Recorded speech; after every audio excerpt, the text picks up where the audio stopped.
আমি ওডেস্কের আরেকটি data entry জবের বিস্তারিত এবং প্র্যাকটিক্যালি একটি প্রজেক্ট আপনাদের করে দেখাবো। দেখুন এখানে ডাটা এন্ট্রি জব ওডেস্কে, এবং এখানে ক্রিয়েট ওয়ার্ডপ্রেসে পোস্ট দিতে হবে। আমি আপনাদেরকে পূর্বে উল্লেখ করেছি যে ডাটা এন্ট্রি সেগমেন্টে ওডেস্ক বা ফ্রিল্যান্সার বা অন্যান্য সাইটে ওয়ার্ডপ্রেসের বেসিক কাজ, আমরা জানি যে ওয়ার্ডপ্রেস একটি সিএমএস যার মাধ্যমে ডায়নামিক ওয়েবসাইটগুলো তৈরি করা যায়। এবং যদিও ওয়ার্ডপ্রেসের উপর আপনি যদি এক্সপার্ট হন তাহলে ওয়ার্ডপ্রেসের উপর খুব ভালো ভালো বাজেটের কাজ আছে এই সমস্ত সাইটেই, কিন্তু ওয়ার্ডপ্রেসের ডাটা এন্ট্রি করতে গেলেও ওয়ার্ডপ্রেসের এই বেসিক জিনিসগুলো আপনাকে জানতে হবে। অর্থাৎ ওয়ার্ডপ্রেসের বেসিক যদি জানেন, সেই বেসিকটুকু আমি আপনাদেরকে এখন দেখাচ্ছি। এই বেসিকটুকু জানলেও আপনি ডাটা এন্ট্রি কাজগুলো করতে পারবেন। তো এখানে সে তাই বলছে জব ডেসক্রিপশনে যে I am looking for someone who is good with ওয়ার্ডপ্রেসে যে মোটামুটি ভালো। You must know how to upload media content, জানতে হবে মিডিয়া কন্টেন্ট লাইক পিকচার এবং MP3 ফাইল, পিকচার কিভাবে আপলোড করতে হয়, and have to do create blog posts by copying and paste content by uploading picture, creating hyperlink, system is easy। তো এই যে বিষয়টি খুব বেসিক জিনিস, আসলে আমরা প্র্যাকটিক্যালি বিষয়টি দেখি। তো ধরুন আপনি বায়ার আপনাকে এই কাজটি দিল, তাহলে আপনি কিভাবে করবেন? তাহলে আপনাকে অবশ্যই ওয়ার্ডপ্রেসে কাজ করার জন্য আপনাকে সে আইডি পাসওয়ার্ড দিবে। তো আইডি পাসওয়ার্ড দিয়ে আপনাকে ঢুকতে হবে, এবং ঢুকলে আপনাকে ওয়ার্ডপ্রেসে কাজ করার উপযোগী যে ড্যাশবোর্ড সেটি আপনি পাবেন, যেমনটি আমি ঢুকেছি। তো এখন আমি একটি পোস্ট দিব, আমি অ্যাড পোস্ট এই যে বাটনটি রয়েছে, আপনি ওয়ার্ডপ্রেসে ঢুকলে ওয়ার্ডপ্রেসের ব্যাকএন্ডে এই ধরনের অ্যাড পোস্ট পাবেন, এবং এখানে অ্যাড নিউতে আমি ক্লিক করব। ফলে আমি পোস্ট করার জন্য ইন্টারফেস পাবো। এখন এখানে আমাকে পোস্ট করতে হবে। এখানে সে বলেছে, এখানে কাজের ডেসক্রিপশনে বলেছে যে you have to do create blog post by copy paste করে। হয়তো সে কোনো ডকুমেন্ট দিবে, সেখান থেকে কপি করে MS ওয়ার্ডের এই ডকুমেন্টগুলো কপি করে আমি ওয়ার্ডপ্রেসের এই সাইটের বডির মধ্যে এখানে পেস্ট করে দিলাম। এবং এখানে টাইটেল দেওয়া লাগতে পারে, এখানে টাইটেল কপি করে আমি এখানে টাইটেল, বায়ার যেরকম টাইটেল দিতে বলবে সেই টাইটেল দেওয়া লাগতে পারে। এবং সে উল্লেখ করেছে যে তার you must know how to upload media content like picture, অর্থাৎ কিভাবে আপলোড করতে হবে এখানে ইমেজ বা মিডিয়া। তো আসলে আমি একটি ইমেজ আপলোড করি আপনাদের দেখাচ্ছি। তো ওয়ার্ডপ্রেসে এখানে কার্সর রেখে আমি এখানে দেখুন আপলোড ইনসার্ট, ঠিক এই জায়গায় অ্যাড এন ইমেজ, এখানে ডান পাশে অ্যাড ভিডিও, আমি ভিডিও যদি আপলোড করতে চাই, আমি এখানে অডিও লাইক MP3 সে যেটা চেয়েছে MP3 আপলোড করতে পারি, এবং অ্যাড অন্যান্য আদার্স মিডিয়া। তো আমি যেহেতু ইমেজ ইনসার্ট করবো, এখানে অ্যাড এন ইমেজ, তো আমি এখানে ক্লিক করব, এবং যে ইন্টারফেস এসে এখান থেকে সিলেক্ট ফাইল এটি সিলেক্ট করে দিলাম। এবং আমি যে কোনো একটি ইমেজ এখান থেকে নিব। এখানে বায়ার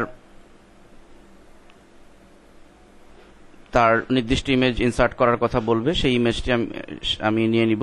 তো আমি এখানে দেখার জন্য যে কোনো এই ইমেজটি আমি নিচ্ছি, নিয়ে ওপেন। এবং ইমেজ ইনসার্ট করার প্রক্রিয়ায় এখানে অল্টারনেট টেক্সট দিতে হয়, অর্থাৎ কিওয়ার্ড দিতে হয়। এখানে ধরুন বাইসেল নামে একটি ইমেজ আছে, আমি অল্টারনেট টেক্সটে সেই কিওয়ার্ডটি দিলাম। এটি এসইওর একটি রুল। তো ওয়ার্ডপ্রেসে পোস্ট দেওয়ার ক্ষেত্রে ন্যাচারালি বায়ার চাইতে পারে যে তার পোস্টটি যেন এসইও অপটিমাইজ করে হয়।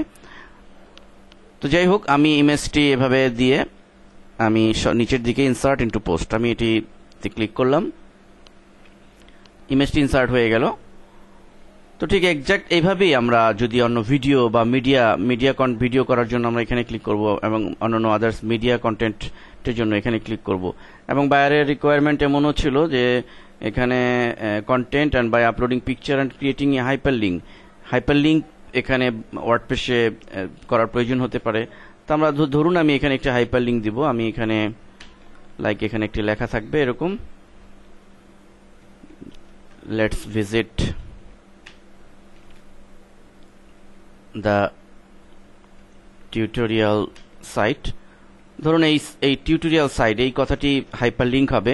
তাহলে এটি সিলেক্ট করব, করে আমরা এখানে হাইপারলিংক ওয়ার্ডপ্রেসে দেওয়ার জন্য এখানে দেখুন হাইপার ইনসার্ট লিংক এই যে বাটনটি আছে এখানে ক্লিক করব এবং এখানে আমি ইউআরএল যে হাইপারলিংকের জন্য যে ইউআরএলটি দিতে হবে সেই সাইটের নামটি এখানে দিতে হবে। নাম ধরুন আমি alherabd.com,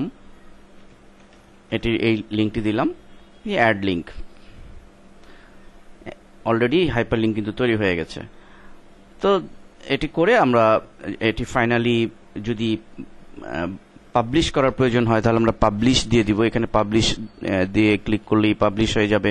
কোনো ক্যাটাগরি ডিফাইন করার প্রয়োজন হতে পারে, যেটা কোন ক্যাটাগরির মধ্যে আসবে এখানে ক্যাটাগরি আছে।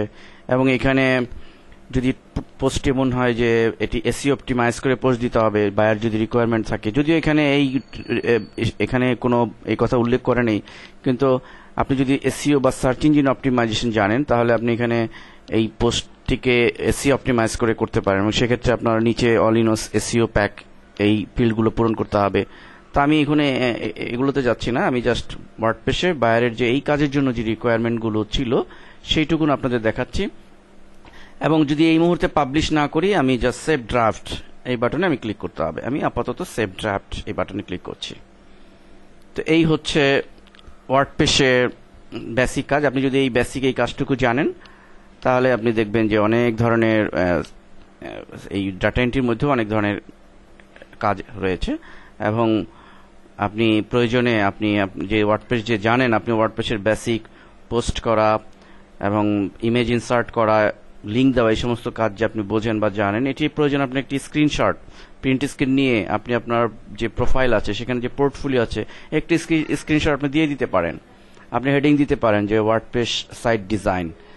সো এটি কিন্তু আপনার বায়ার বুঝবে, ওয়ার্ডপ্রেসের কোনো কাজে বিট করলে বুঝবে যে আপনি আপনার ওয়ার্ডপ্রেসের উপর দখল আছে।